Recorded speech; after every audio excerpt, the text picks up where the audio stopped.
Why, hello everybody, and welcome to the Truly Odd Podcast. We'll bring you the latest in game news and movie news. I am your host, Joe Garcia. So grab your controllers, get your popcorn, and let's go ahead and dive right on in, shall we?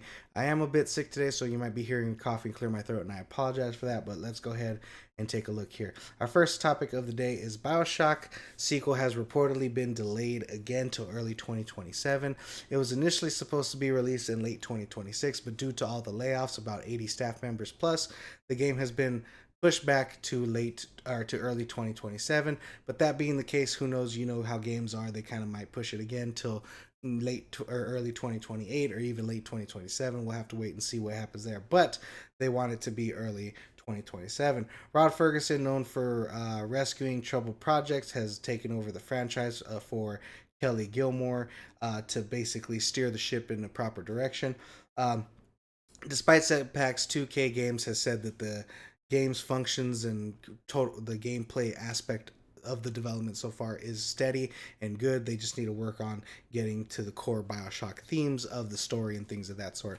So things are looking good for BioShock 4 if you guys are interested in that, and it's getting on the right track. And hopefully we do get an early 2027 release, but I'm thinking they might get pushed again. But let me know what you guys think in the comments down below.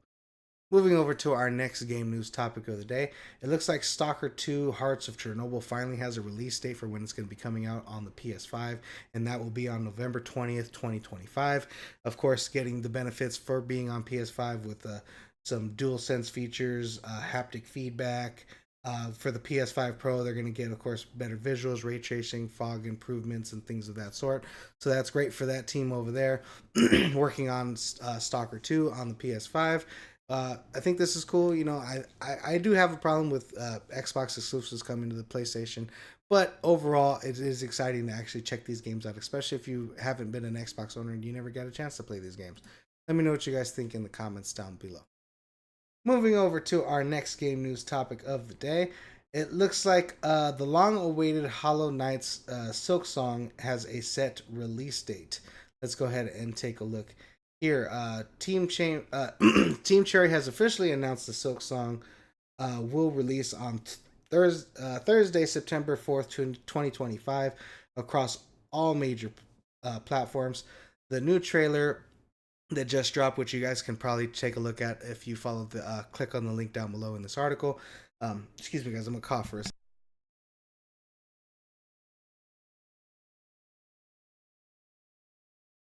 All right, back to what I was saying. Anyways, if you guys want to take a look at the trailer, go ahead and look at the description.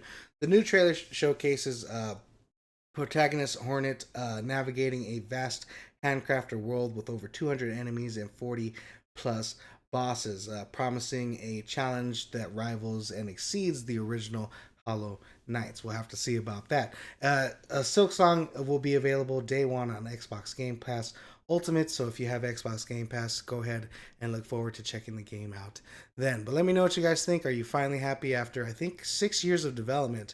We finally have a release date for the sequel to Hollow Knights. Let me know what you guys think. Moving over to our next game news topic of the day. Forgive me, guys. I got a cough again. Anyways, so the Future Showcase just did some announcements at Gamescom, and some of the games that are being showcased here have been kind of repeat offenders from other showcases. But we do have a long list of games here that if you guys are interested in, again, please check out the article. Or if you want, go ahead and look at the showcase on YouTube. Forgive me, guys. I got a cough again.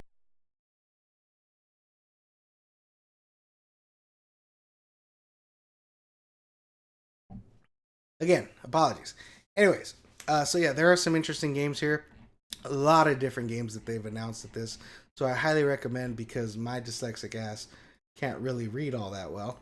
And you're just going to hear me bumbling through all the titles of these things. To save you guys some trouble and some time, I'm just going to highlight some of the ones that I thought were the most interesting looking. And starting with my favorite and most anticipated, of course, being Phantom Blade Zero, which looks absolutely phenomenal. The gameplay that we've seen so far, the trailers that we've seen so far, everything about this Phantom Blade Zero game just looks absolutely phenomenal, and I cannot wait to check it out. I'm very curious what you guys think of it, and if you guys are interested in it. The next one, which I found the most interesting, would be the Halloween game. It looks like kind of what they're gonna be doing with Friday the 13th. Now we didn't see any gameplay; it was just more of like a cinematic thing. But judging by the visuals, it did seem Friday the 13th esque. So I'm thinking that's what the game is going to kind of be like.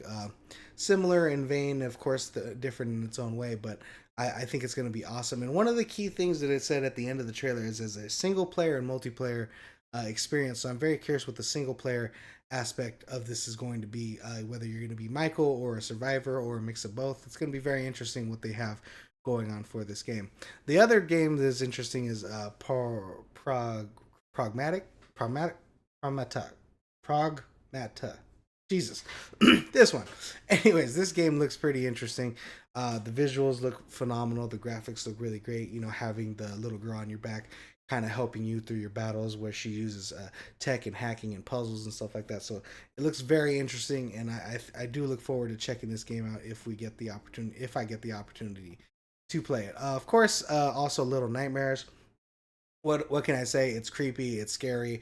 I remember specifically playing with my friend Xavier one time, and we were having a ball because me and him do not like horror games, but I love watching him play because he really gets into the game and he gets scared, and so do I. So it's just a fun time. But yeah, I can't wait for Little Nightmares 3 just so I could watch other people play it because I'm too much of a pussy to play it for myself. If I'm being honest with you guys. Another interesting game that I thought, where is it here? Is God's Death and Reapers. The visuals look crazy good. I'm very curious what this game is going to be about. I know it's an RPG, but I'm just very curious what the overall story is going to be. And games like this very interest me, especially when they have interesting art styles like this. And it seems like we're getting a lot of different RPGs, Souls-likes games, and stuff like that. So it's very interesting to see studios kind of take over and move things like this along with creating games of this sort. What else we got here? We've already looked into that one previously.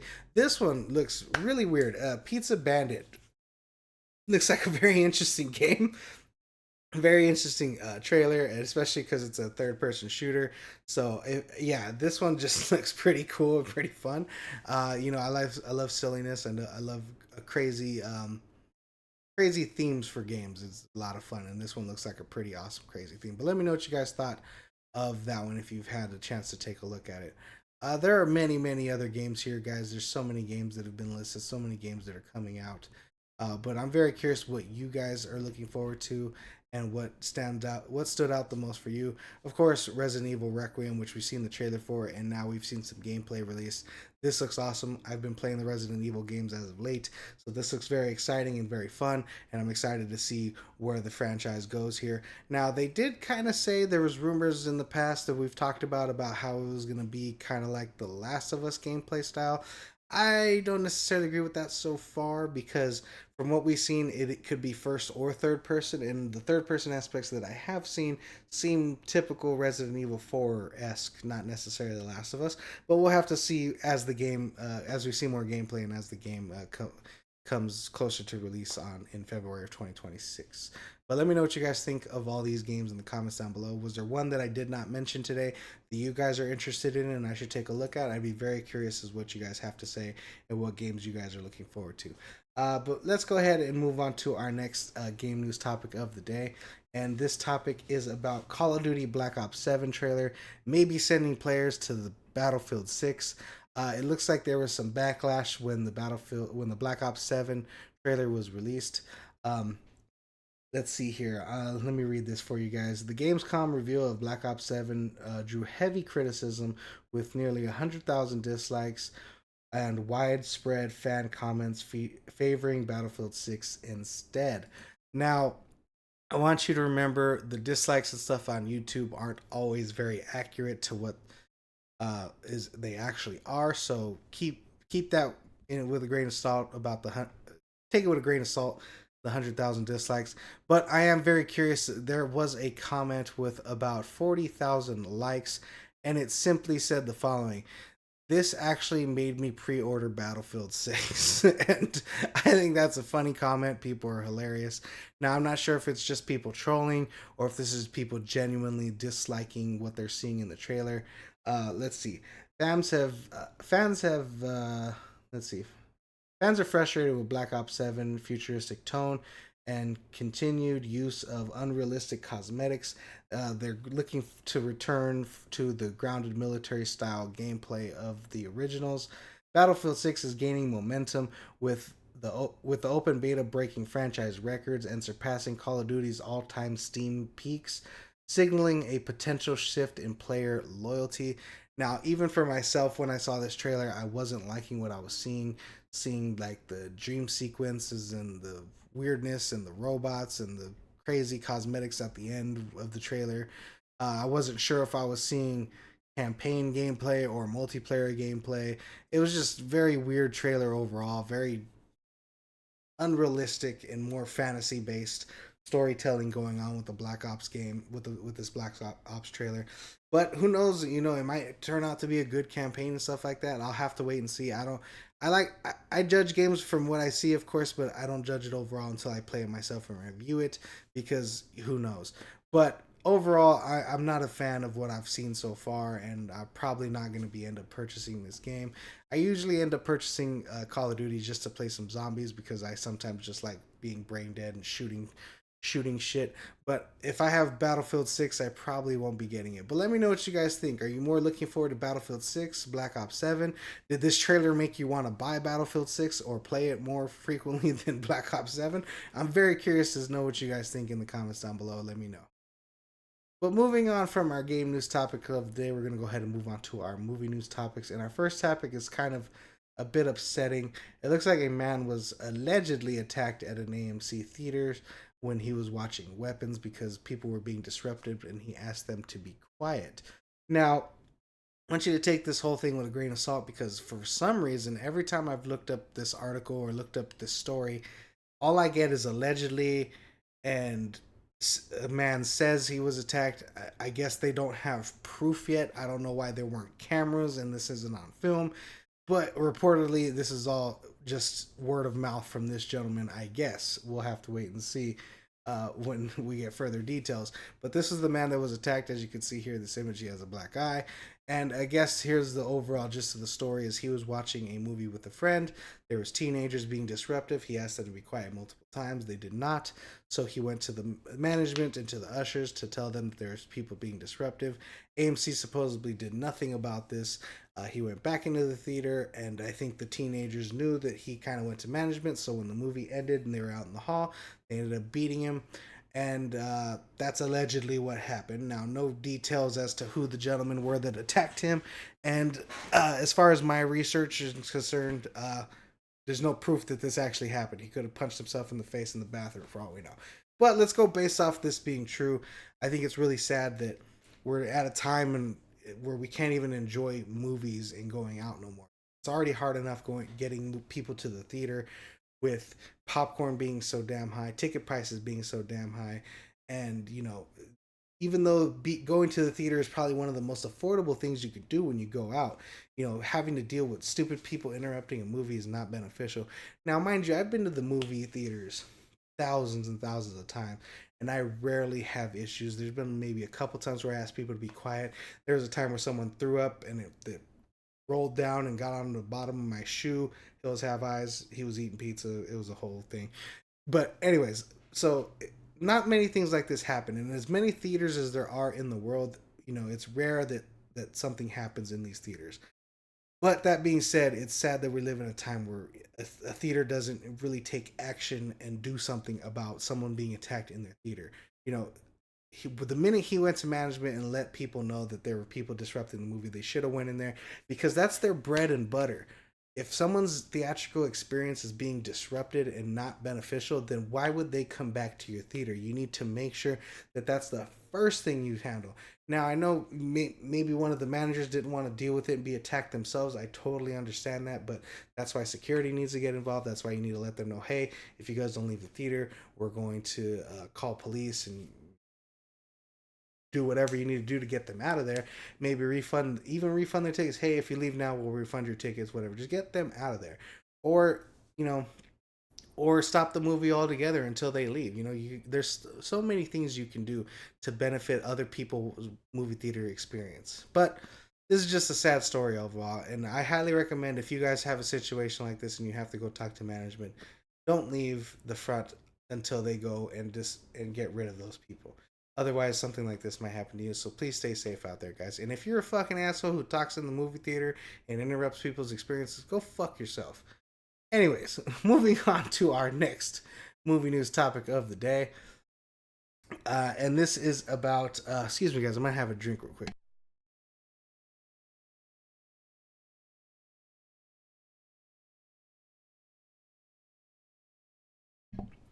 All right, moving on to our next movie topic. Looks like the Anemone trailer starring Daniel Day Lewis and Sean Bean has dropped. Um, Now I can't show you guys the trailer because YouTube is a bit of a bitch.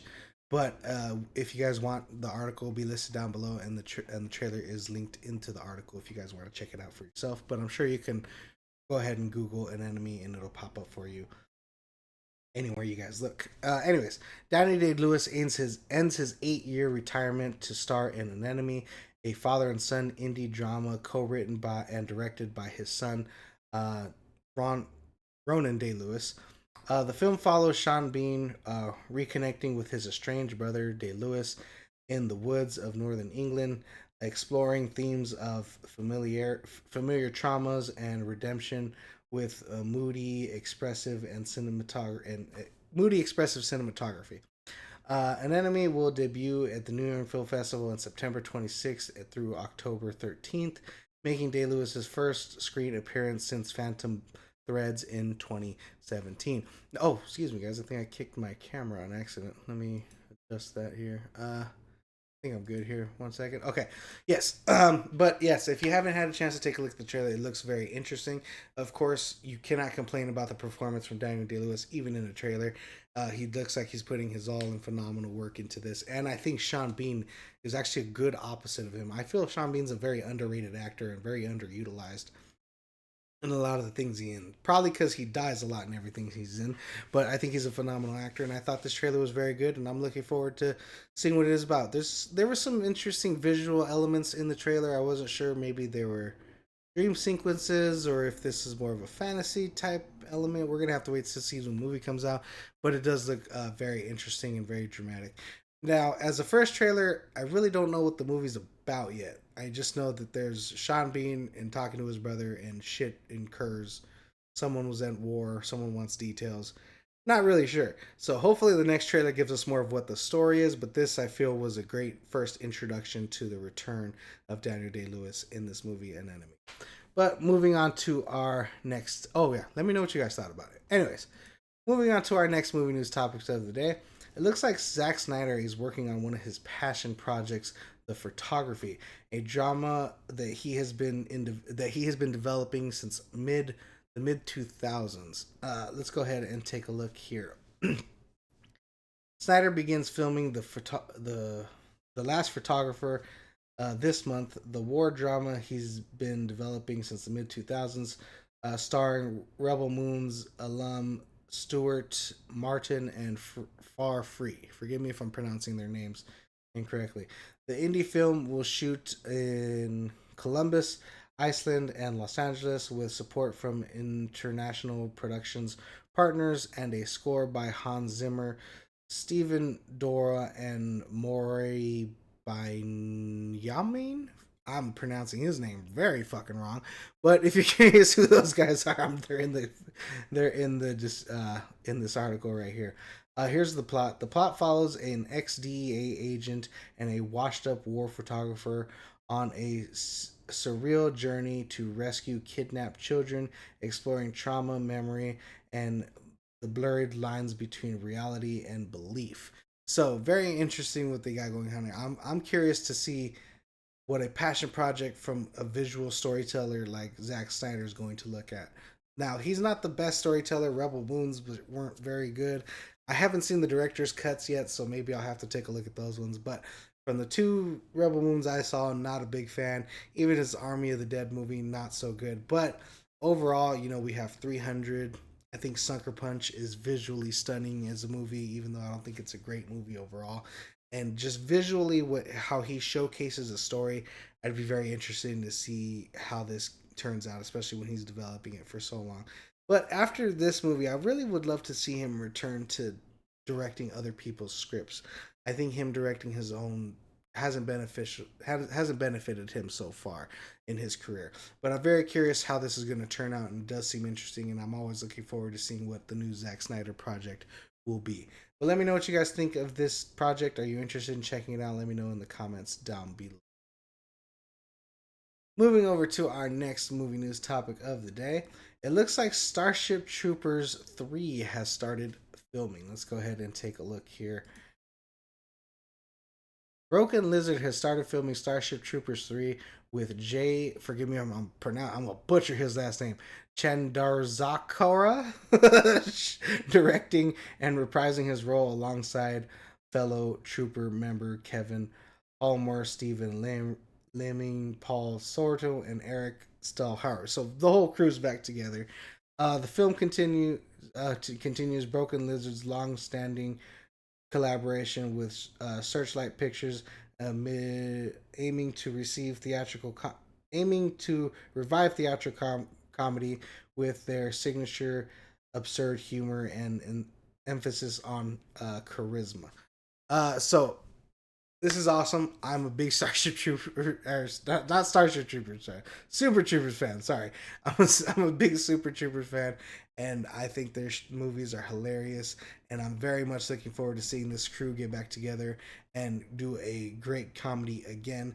I haven't seen a lot of these guys in a long time, so it's going to be interesting to see them return to these roles, seeing what hilarious things they're going to come up with and they're going to do. I just cannot wait for this. But let me know what you guys think. Are you fans of Super Troopers, and are you looking forward to Super Troopers 3, and are you happy we are?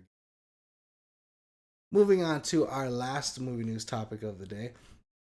It looks like Tramell Tillman, known from Severance, is going to be joining Spider-Man Brand New Day. Let's take a look here. Now, if you don't know who he is he's in Severance. He's the kind of the new floor manager of Severance in the previous season. He does phenomenal. He was recently in the Tom Cruise movie Mission Impossible: Final Reckoning, and of course, well known for Severance, known for his mustache, and known for doing the performance with the band in season 2. Let's go to take a look here. Emmy-nominated actor Tremaine Tillman joins the cast of Spider-Man: Brand New Day alongside Tom Holland, Zendaya, John Bernthal, and Mark Ruffalo, with his role still undisclosed. So the reason I wanted to bring this up is not only just to mention I think adding talent like this to a movie is phenomenal. I think he's a great talent. Even in Mission Impossible, his character stood out. In Severance, he stands out. So I'm very much looking forward to seeing what he's going to bring to the Spider-Man movie. But I'm very curious as to who he's going to be portraying and who he's going to be playing. So let's go ahead and take a look at the 5 most likely players he's going to play. Now, the list here goes from most likely to least likely, in my opinion. But my hopes also, kind of the last one is my most hopeful character that he will be portraying. So the first one would be here a random character. He's, who knows, he probably just going to be a small role random character. Now they've already had their main cast, they already got their what's going on, so I very much doubt he's going to be the main bad guy, but he could be an introduction to a character moving forward, or he could just be some random dude in the movie. So that's probably what he's going to end up being, maybe some random guy. The other character that he could possibly be playing is Jefferson Davis. Now, if you don't know who Jefferson Davis is, that would be the father of Miles Morales. If you've seen the Spider-Man movies, that's this gentleman right here. And if you play the Spider-Man games, that's this gentleman right here. So I do think that's a possibility of him playing Jefferson Davis, kind of introducing to where they're going to be leading in to a Miles Morales possibly coming into the Spider-Man verse at some point. But with the animated thing going on, I very much doubt that they will be doing that, but that is one option. The other option, I think, and probably most likely because it just makes sense to me, is he's probably going to be playing Robbie Robertson. And if you don't know who Robbie Robertson is, he is J. Jonah Jameson's best friend, and I think he's the lead editor at the Daily Bugle. If you remember the original Spider-Man movies, he was played by this gentleman here. if you recognize him, you know who that is. But I think this is a high possibility of him playing this character, because you know him having the mustache and him kind of looking news anchory and like a gentleman. I think he would suit this role very well, and I think it'd be good to go younger because J. Jonah Jameson is a bit older. So if something were to happen to J.K. Simmons at some point, you know, you can kind of have Robbie Robertson take over that role, and I think he would be great in that role. Let's go ahead and move on to who we think he might be next. Then my next option for him to play is for him to be recast, or for him to take over the role of King the Conqueror.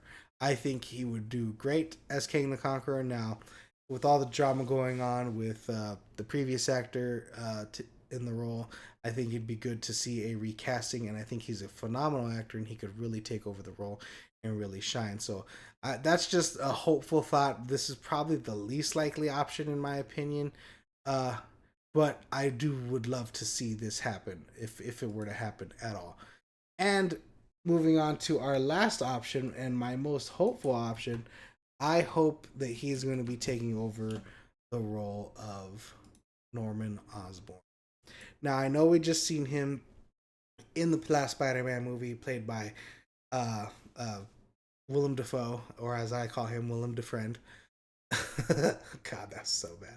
Anyways, I think it would be a great benefit to introduce a Willem Dafoe like character into this franchise, and I think he would be really beneficial.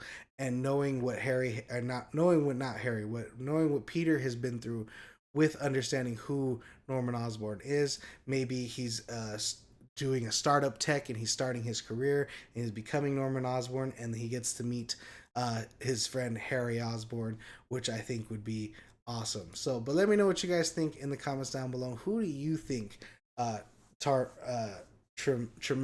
Tillman is playing in the MCU, and are you looking forward to seeing him in the movies? Let me know what you guys think in the comments down below. And that's a wrap for today's episode of the Truly Odd Podcast. Guys, thank you so much for joining me. If you like this episode, please like and subscribe. And always, guys, remember, stay true, be odd.